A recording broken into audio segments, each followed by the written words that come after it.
सिख धर्म में महिलाओं को पुरुषों के बराबर सम्मान तथा स्थान हासिल है।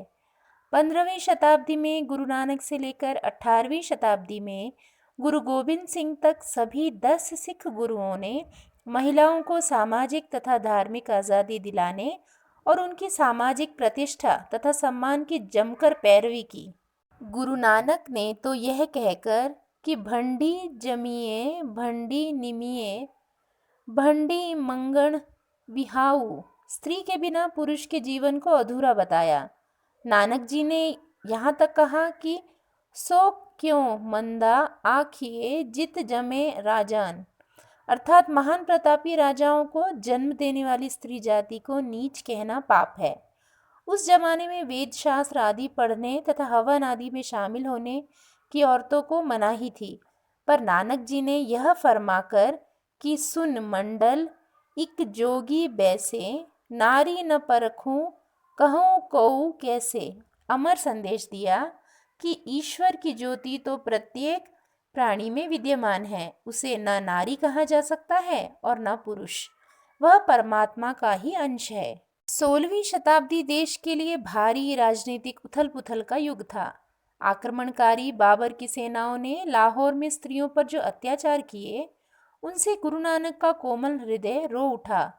मासूम स्त्रियों की दुर्दशा के लिए नानक जी ने ईश्वर की भी कड़ी आलोचना की और कहा, एती मार पई कर लाने तय कि दर्द न आइयां, अर्थात हे प्रभु, इन मासूमों पर इतने अत्याचार होते देखकर भी तुम्हें इन पर तरस नहीं आया।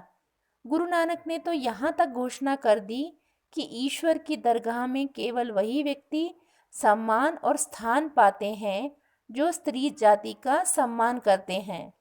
जित मुख सदा सलाहिए भागान रति चार, नानक ते मुख उजले तीतू सच्चे दरबार। महिलाओं के हक, सम्मान और आज़ादी की जो क्रांतिकारी मशाल गुरु नानक ने जलाई, उसे बाद के गुरुओं ने अपने आंचल की ओट दी और कभी नहीं बुझने दिया। उस वक्त की अनेक सामाजिक बुराइयों में प्रमुख थी सती प्रथा और विधवा जीवन के साथ जुड़ा सामाजिक लांछन। तीसरे गुरु श्री गुरु अमरदास ने इन दोनों के खिलाफ आवाज़ बुलंद की। उन्होंने फरमाया कि पतिव्रता स्त्री होने का अर्थ यह नहीं है कि पत्नी पति के साथ जल मरे। सच्ची पतिव्रता वह है जो विरह को सहे।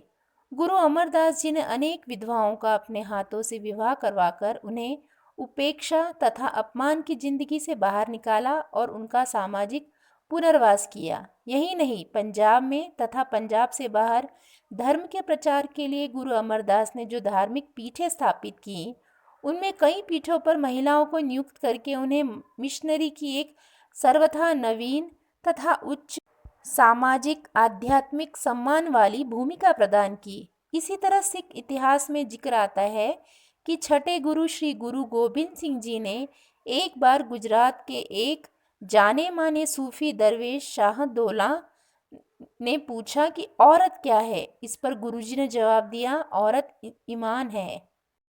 मध्य युग में भारतीय समाज में बच्चियों का जन्मते ही गला घोंट देने की अमानवीय प्रथा विद्यमान थी।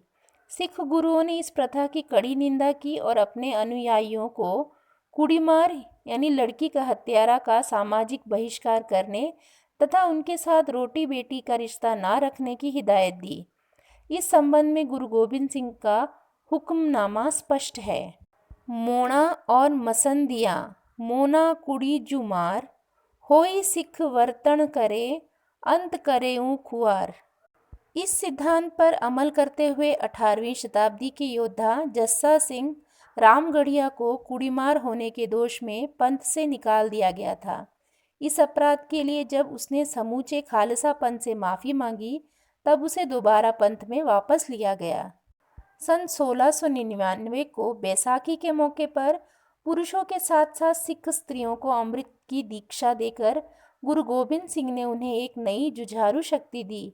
इस शक्ति से पैदा हुई माई भागो जैसी योद्धा सिख स्त्री ने चमकौर के युद्ध में गुरु गोबिंद सिंह की सेना की ओर से लड़ते हुए दुश्मन के दांत खट्टे कर दिए।